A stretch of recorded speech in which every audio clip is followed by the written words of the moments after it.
Hi hello, this is doctor Samyukta from Ayush hospital Bangalore. So ಇವತ್ತಿನ ನಮ್ಮ female health wellness preventive ಮೆಷರ್ಸಲ್ಲಿ ನಾವು ಈ ಫರ್ಟಿಲಿಟಿ ಇಶ್ಯೂಸ್ ಬಗ್ಗೆ ಮಾತಾಡ್ಕೊಳ್ಳೋಣ.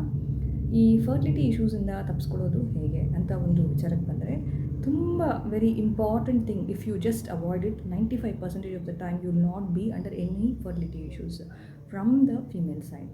ಅದೇನು ಅಂದರೆ vaginal infections and genital infections. ಆ ಇನ್ಫೆಕ್ಷನ್ಸ್ ಏನಾಗುತ್ತೆ ಅಂದರೆ, ಇಲ್ಲಿ ಕೆಳಗಡೆಯಿಂದ ಇನ್ಫೆಕ್ಷನ್ಸ್ ಏನಾದರೂ ಉತ್ಪತ್ತಿ ಆಗುತ್ತೋ ಅದು ಮೇಲೆ ಅಸೆಂಟ್ ಆಗಿ ಯೂಟ್ರೈನ್ ಕ್ಯಾವಿಟಿನ ಹಾಳು ಮಾಡುತ್ತೆ.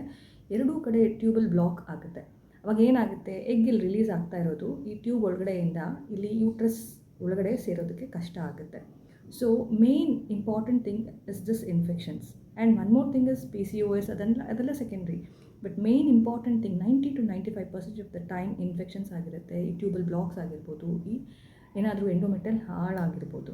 ಸೊ ಮೇಲೆ ಒಂದು ವಿಡಿಯೋ ಹೋಗ್ತಾ ಇದೆ, ಅದರಲ್ಲಿ ನೋಡಿ, ರೀಸೆಂಟಾಗಿ ಮಾಡಿರೋದು ನಾನು. ಈ ಎರಡೂ ಕಡೆ ಆಸ್ಟಿಯಾ ಇದೆಲ್ಲ ಹಿಸ್ಟ್ರೋಸ್ಕೋಪಿ ಮಾಡುವಾಗ if at all it is ಪೇಟೆಂಟ್ನ ಏರ್ ಬಬಲ್ಸ್ ಬರ್ತಾ ಇರುತ್ತೆ. ಆ ಥರ ಏನೂ ಕಾಣಿಸ್ಕೊಂಡಿಲ್ಲ. And pale and hyperaemic spots ಇದೆ, well the blood flow is very less ಅಂತ ಕಾಣಿಸ್ತಾ ಇದೆ. ಅಲ್ಲಿ ಎಂಡೋಮೆಟ್ರಿಯಲ್ ಗ್ಲ್ಯಾಂಡ್ಲರ್ ಓಪನಿಂಗ್ಸು ಅಷ್ಟೊಂದೇನೂ ಕಾಣಿಸ್ತಾ ಇಲ್ಲ. ಆ್ಯಂಡ್ ಮೇಲೆ ಅಂತ ನೋಡುವಾಗ ಏನಾಯಿತು ಅಂದರೆ, ಟ್ಯೂಬ್ಸು ಒಂಥರ ಮಿಡ್ ಡೈಲಿಟೇಷನ್, ನನಗೆ HSCಯಲ್ಲಿ ಏನು ಕಾಣಿಸಿತ್ತೋ ಅದೇ ಥರನೇ ಕಾಣಿಸ್ತಾ ಇತ್ತು. ಆ್ಯಂಡ್ ನಮಗೆ ಫ್ಲೂಯಿಡೂ ಸಹ ಈ ಎರಡೂ ಕಡೆ ಫಿಂಬ್ರಿಯಲ್ಲಿ ನನಗೆ ಫ್ಲೂಯಿಡೂ ಅಷ್ಟೊಂದು ಬೇಗನೆ ಅದು ಸ್ಪಿಲ್ ಔಟ್ ಆಗಿಲ್ಲ. Then what we did, I just did the tubal cannulation on both the sides and then I could see the spill. PCOS ಇತ್ತು ಅವ್ರಿಗೆ, ಎರಡೂ ಕಡೆ ಓವೇರಿಯನ್ ಡ್ರಿಲ್ಲಿಂಗನ್ನು ಮಾಡಿದ್ದೀವಿ. ಸೊ ಈ ಥರ ಒಂದು simple laparoscopic procedures will help you to conceive naturally rather than going into IVFs and getting some other sperm, some other eggs and all those things.